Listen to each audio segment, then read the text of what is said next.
Podcast mulai dulu aja episode terbaru. Hari ini kita rekaman lagi dan kita akan membahas tentang apa itu reksadana. Oke. Oke, backstory sedikit kali ya. Kita ngomongin tentang reksadana. Jadi reksadana itu kenapa akhirnya gue pengen bahas tentang hal ini karena sebenarnya kalau ngomongin apakah gue expert apa enggak, sebenarnya enggak juga bisa dibilang ya. Tapi ada sedikit pengalaman lebih mungkin yang bisa gue bagikan terkait hal inilah gitu. Jadi karena misalnya ini di podcast mulai dulu aja kan emang kita pengen menyasar orang-orang yang baru mau belajar hal tertentu, baru mau tahu tentang hal ini di konteks ini tentang reksadana. Jadi mau gue coba apa ya ceritakan gitu ya secara lebih simpelnya kurang lebih seperti apa dari pengalaman, dari penjelasannya juga seperti apa gitu. Oke, mungkin ini ada suara-suara berisik sedikit di luar, semoga nggak masuk ke rekamannya gitu ya. Nggak tahu kenapa kalau pas lagi mau rekaman selalu ada kayak apa tukang di rumah sebelah tuh lagi apa sih motong keramik gitu ya. Pas lagi nggak rekaman nggak ada suara motong keramik malah. Gitu. Oke, tapi kita mulai aja gitu. Oke, dasar-dasar dari reksadana. Apa itu reksadana? Reksadana adalah wadah yang menghimpun dana dari masyarakat untuk diinvestasikan dalam berbagai instrumen keuangan seperti saham, obligasi, dan pasar uang oleh manajer investasi. Dengan reksadana kita bisa berinvestasi dengan modal yang relatif kecil namun mendapatkan diversifikasi yang luas. Gitu. Itu secara definisinya lah gitu. Jadi reksadana itu kita menghimpun dana yang diambil dari masyarakat yang ingin investasi ke berbagai instrumen keuangan tadi, misalnya di saham, di obligasi, pasar uang dan lain sebagainya. Terus ada seseorang yang namanya nih manajer investasi, dia yang akan ngelola uangnya lah gitu, yang naruh-naruh uangnya di tempat-tempat yang dia rasa itu yang paling terbaik lah, anggap paling simpel kayak gitu. Gitu. Nah, manfaat dari reksadana sebenarnya apa? Yang pertama adalah diversifikasi secara resiko. Diversifikasi itu apa sih? Simple, diversifikasi itu adalah kayak kita naruh sesuatu itu di beberapa kantong supaya kalau salah satu kantongnya tuh kenapa-napa kita masih tetap aman lah gitu misalkan. Nah, misalkan kita punya apa misalkan ya? Jeruk lah gitu. Kita misalkan punya jeruk 10 dibandingkan kita naruh di satu kantong plastik gitu ya, tiba-tiba kantong plastiknya bocor, hilang semua jeruknya, kita naruh di 3 kantong plastik lah gitu. Misalnya kantong plastik yang warna merah, kantong plastik warna biru, kantong plastik warna kuning gitu misalkan. Kalau tiba-tiba misalkan yang kantong plastik warna merahnya tuh bolong, terus hilang semua yang si jeruknya itu, yang 2 lagi tuh nggak kenapa-napa, dan begitu pun sebaliknya gitu. Nah tadi untuk diversifikasi dalam bentuk resikonya lah gitu. Yang dimana berarti uang yang kita investasikan itu akhirnya benar kayak tadi tersebar di banyak instrumen supaya resikonya tuh lebih tersebar gitu. Jadi resikonya nggak di satu tempat doang. Kita nggak begitu ngerti sama investasinya. Tiba-tiba malah jadi apa ya? Malah jadi rugi karena kita naruh di satu tempat doang.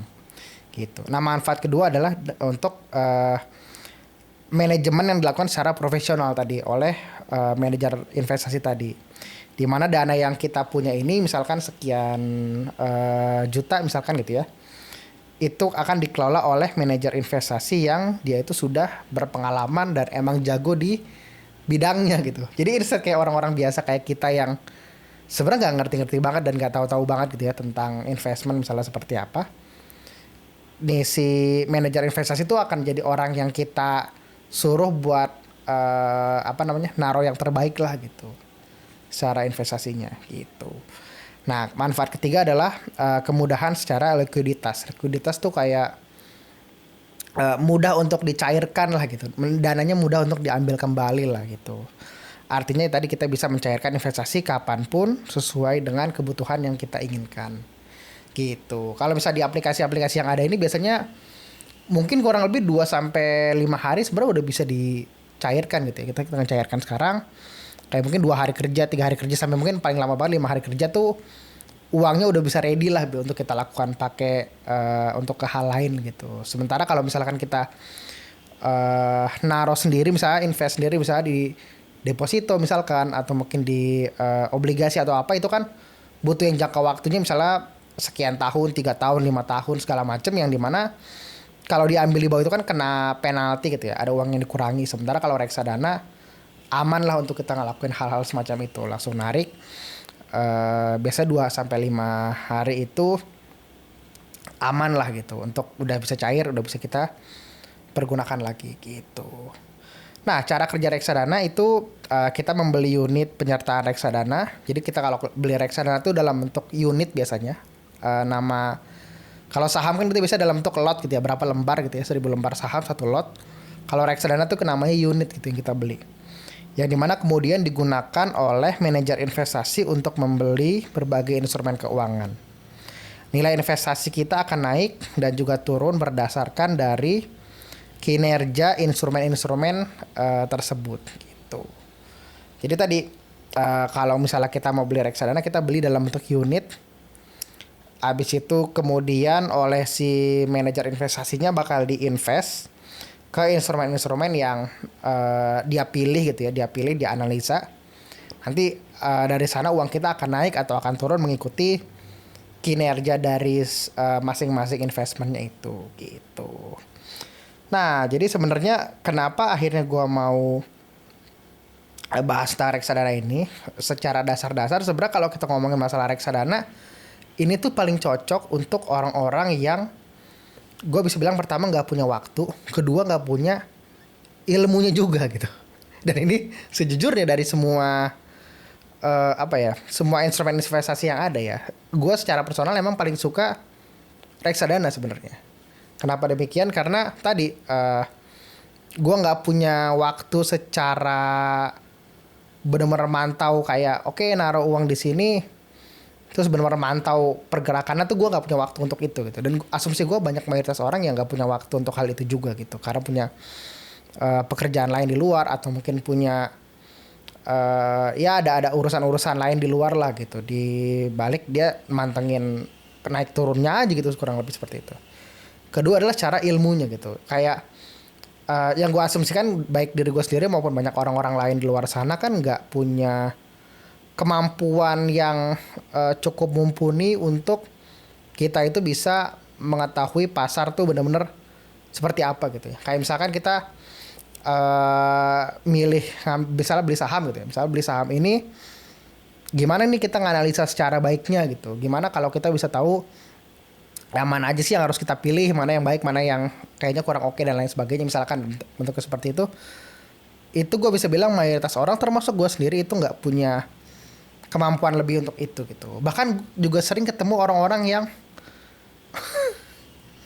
merasa dirinya tuh tahulah ini caranya gimana segala macam, padahal sebenarnya orang-orang itu juga nggak paham-paham banget tentang hal ini gitu. Nah itu gue rasa paling cocok itu orang bisa masuk lewat reksadana sebenarnya, karena juga secara resiko itu gue bisa bilang tidak setinggi instrumen-instrumen yang lain lah, yang lebih lebih besar secara resikonya gitu. Nah, jenis-jenisnya ada apa aja sih? Jenis-jenis kalau kita ngomongin dari segi reksadana gitu ya. Umumnya sebenarnya ada 3 secara jenis ya. Pertama adalah reksadana pasar uang. Nah, reksadana pasar uang itu diinvestasikan dalam instrumen pasar uang yang liquid dan beresiko rendah. Contohnya tuh misalkan di deposito dan surat berharga komersil lah bisa dibilang gitu. Reksadana ini cocok untuk investasi yang sifatnya jangka pendek dan mereka yang mencari keamanan dengan imbal hasil yang lebih tinggi dibandingkan dengan tabungan biasa gitu. Nah ini reksadana pasar uang, pokoknya simpelnya ini adalah kalau gue mikirnya adalah ini kumpulan deposito yang ada di perbankan itulah gitu, lumayan besarnya gitu. Jadi instead kayak kita beli deposito, kita beli reksadana pasar uang yang isinya adalah deposito itu yang dipilihin sama manajer investasi lah gitu. Yang dimana kalau misalkan kita butuh uangnya bisa tinggal kita cairkan aja gitu dalam waktu tadi misalnya 2-5 hari lah pengetahuan gua gitu. Yang dimana ini bisa lebih baik dibandingkan sekedar naruh uang di tabungan biasa sebenarnya. Ini yang hacks yang gue lakukan juga sih, karena gue nggak suka banget sebenarnya naruh uang banyak di rekening gitu ya, karena bisa jadi orang jadi belanja yang nggak penting, bisa jadi uangnya hilang, rekeningnya hilang atau apapun itu gitu ya. Itu sangat tidak ideal sama sekali. Nah, cara bikin uangnya kita bisa bekerja pada saat kita tidur paling simpelnya kayak gimana? Ya udah pakai reksadana pasar uang, sebenarnya seperti itu. Dan ini juga sempat gue bahas di episode-episode sebelumnya. Cocok banget buat naro untuk dana darurat kita tuh di sana, atau mungkin instrumen-instrumen yang misal kita mau nabung apa yang jangka pendek di bawah setahun, sekian bulan daripada taruh di rekening doang. Biasa gue nggak begitu suka kayak gitu. Ya udah nih, taruh aja di reksadana pasar uang, biasanya seperti itu gitu. Nah ya, jenis yang kedua adalah reksadana pendapatan tetap. Oke, reksadana pendapatan tetap itu berinvestasi dalam obligasi atau surat utang yang jangka panjang gitu. Nah, reksadana ini memberikan aliran pendapatan tetap dan cocok untuk investor yang mencari pendapatan tetap dengan resiko yang lebih rendah dibandingkan dengan jenis yang ketiga, yaitu reksadana saham gitu. Nah, yang kedua ini reksadana pendapatan tetap ini, balik lagi tadi kayak deskripsinya gitu ya. Secara simpel gue ngeliatnya ini adalah kumpulan kayak obligasi-obligasi atau misalkan surat utang negara dan lain sebagainya lah gitu. Yang dimana biasanya ini kan instrumen-instrumen yang memberikan return secara berkala gitu ya. Per bulannya tuh seperti apa gitu. Nah ini kumpulan-kumpulannya itulah pendapatan tetap tuh seperti itu. Obligasi-obligasi, surat utang dan lain sebagainya gitu. Ini biasanya cocok banget tuh buat orang-orang yang misalnya mau hasilnya lebih lah daripada yang reksadana pasar uang gitu, yang dimana ada returnnya tiap bulannya, walaupun misalnya nggak besar juga akhirnya ada return terus yang hadir kayak, karena itu dalam bentuk obligasi gitu. Nah yang ketiga adalah reksadana saham jenis ketiga, yaitu adalah berinvestasi dalam bentuk saham perusahaan yang sudah publik atau IPO bahasa sahamnya lah, initial public offering itu. Ini adalah reksadana yang paling agresif dengan potensi imbal hasil paling tinggi, namun juga risikonya lebih tinggi dibandingkan dua yang sebelumnya gitu. Nah, cocok untuk investasi jangka panjang dan mereka yang memiliki toleransi risiko lebih tinggi dibandingkan dua sebelumnya gitu. Nah, jadi kayak misalkan tadi dua yang sebelumnya itu reksadana pasar uang, reksadana pendapatan tetap sama reksadana saham.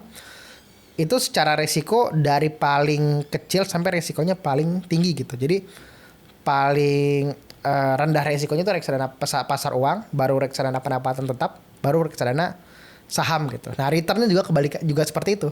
Return yang paling kecil di reksadana pasar uang, kedua di reksadana pendapatan tetap, terakhir di reksadana saham gitu. Yang dimana seperti namanya reksadana saham itu memang ngaruh di saham-saham yang ada di publik gitu. Jadi saham-saham ini yang terbaik itu misalnya dipilih sama si manajer investasinya buat uang kita itu dikelola di dalam sana lah gitu, seperti itu.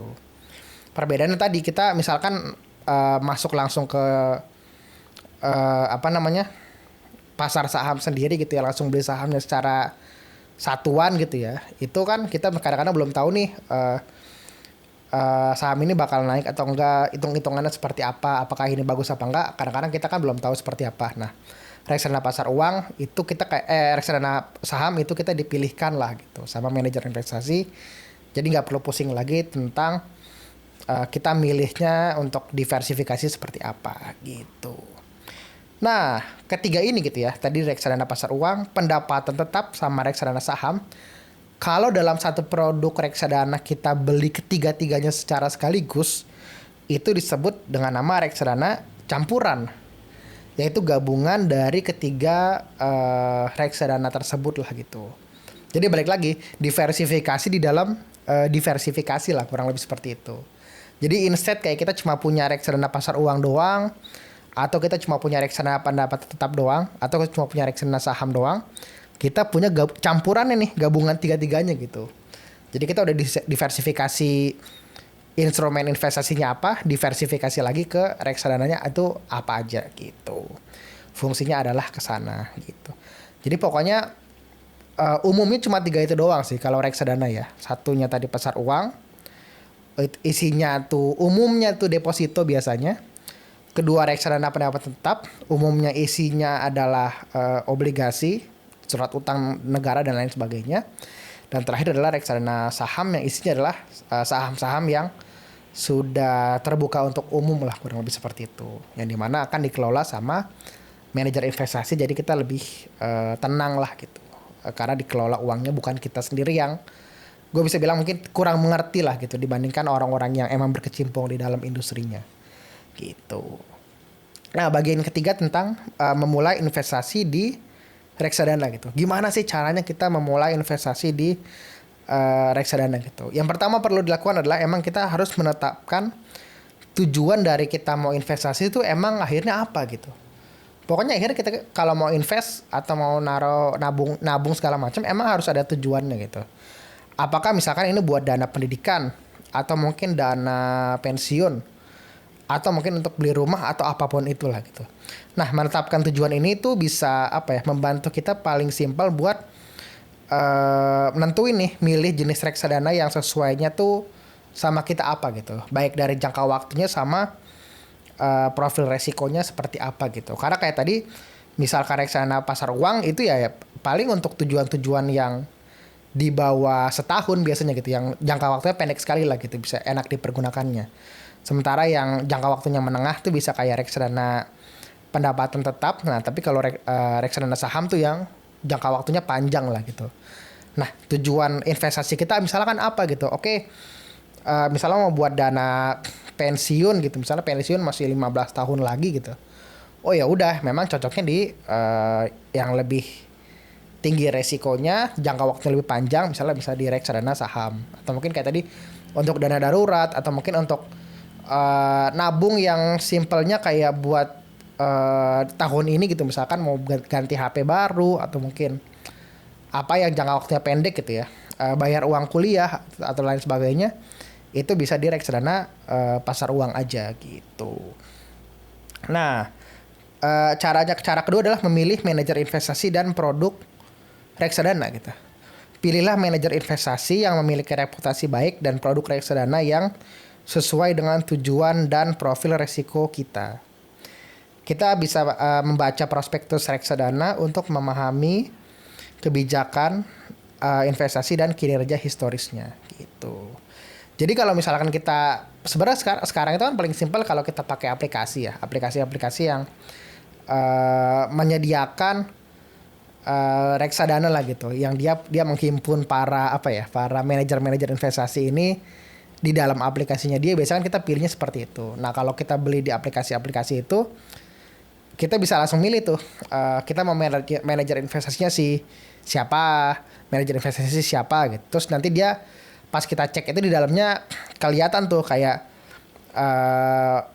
jumlah aset yang dia kelola tuh seberapa besar, return per tahunnya kurang lebih dia seberapa besar lah, kurang lebih seperti itu dan lain sebagainya. Nah kita bisa milih yang paling sesuai sama preferensi kita, kurang lebihnya seperti apa gitu. Kayak misalnya kita maunya yang returnnya lebih besar gitu, atau kita mau yang dana kelolaannya dia lebih besar atau apapun itu, kita bisa sesuaikan sama kebutuhan kita. Tapi kembali lagi ke prinsip gue di sebelumnya juga ya, pas kita ngomongin tentang saham, gue selalu melihat kalau misalnya pertama kali terus belum tahu seperti apa gitu ya, taruh aja nih uang sedikit aja, misalnya ambillah 100.000 gitu ya. Kalau reksadana kan bisa tuh 100.000, taruh aja nih 100.000 di salah satu yang mau kita cobain gitu. Coba aja sekali gitu, coba sekali, lihat aja nanti naiknya gimana, naik atau turunnya gimana, kita lihat aja dari sana gitu. Baru sambil belajar, sembari belajar kita bisa milih yang sesuai sama kita, manajer investasinya mau sama siapa, sama produk reksadana yang mana gitu, kurang lebih seperti itu gitu. Nah cara memulainya yang ketiga adalah dengan memantau dan meninjau investasinya gitu. Karena kembali lagi di hal apapun gitu ya, termasuk untuk reksadana pun, gak ada yang namanya pendapatan pasif yang benar-benar pasif tuh sebenarnya gue nggak percaya sama hal itu, dan gue rasa sebenarnya emang nggak ada yang seperti itu gitu ya. Apapun itu kita perlu belajar, kita perlu memantau, kita perlu melihat secara berkala. Begitupun juga hal ini gitu. Penting untuk memantau kinerja reksadana secara berkala, terus jangan ragu untuk meninjau dan menyesuaikan strategi investasi berdasarkan perubahan pasar atau tujuan pribadi kita seperti apa gitu. Jadi gitu. Jadi oke, kita udah punya, kita udah nabung juga secara rutin di reksadananya gitu ya. Ya kita emang tetap perlu ngelihat gitu secara berkala ini oke nggak gini, ini sesuai nggak sama yang kita harapkan gitu. Baik dari returnnya seperti apa, baik dari resikonya seperti apa dan lain sebagainya, ini sesuai apa enggak gitu. Kalau dari gue sendiri sebenarnya mungkin kalau di awal-awal ya masih orang-orang yang apa sih pertama kali nyoba apa lain sebagainya, termasuk gue sendiri waktu itu, mungkin kayak bisa tiap hari tuh bisa ngecek gitu, tiap hari di aplikasinya ngecek, oh ya nih naik sekian, walaupun sebenarnya kecil banget gitu naiknya gitu ya. Oke, naik sedikit gitu, itu kelihatan gitu. Atau mungkin ini sehari ini lagi turun atau apa gitu, itu kelihatan gitu. Tapi sebenarnya kalau per hari ini pun gue udah nggak ngelakuin kayak gitu lagi. At least sebulan sekali lah gitu. Sebulan sekali pas lagi rekap keuangan gitu ya. Bisa gue ngecek nih. Oke, bulan kemarin kurang lebih sekian, bulan ini jadi sekian gitu. Oke, kenaikannya berapa persen, berapa nominalnya, berapa kenaikannya. Ini sesuai nggak kenaikannya secara nominal dibandingkan apa yang kita inginkan gitu. Dengan gitu akhirnya kita bisa menyesuaikan lah strategi kita sama apa yang kita inginkan seperti apa gitu. Mungkin gitu sih kali ya kalau kita ngomongin masalah reksadana. Sebenarnya simpelnya adalah instead kita itu investasi secara pribadi ya gitu, naruh sendiri yang dimana kita tidak semengerti itu gitu ya. Apalagi kan ini kalau uang yang kita hasilkan kan tidak mudah gitu ya. Ada waktu, ada tenaga, ada pikiran yang kita tukar untuk uang itu gitu ya. Daripada tadi kita nggak ngerti segala macam, kita percayakan ke manajer investasi. Sebenarnya simpelnya gitu aja sih kalau reksadana ya. Gitu. Mungkin itu aja kali ya. Semoga ada yang bisa diambil dari episode kali ini. Sampai jumpa di podcast Mulut Aja episode selanjutnya.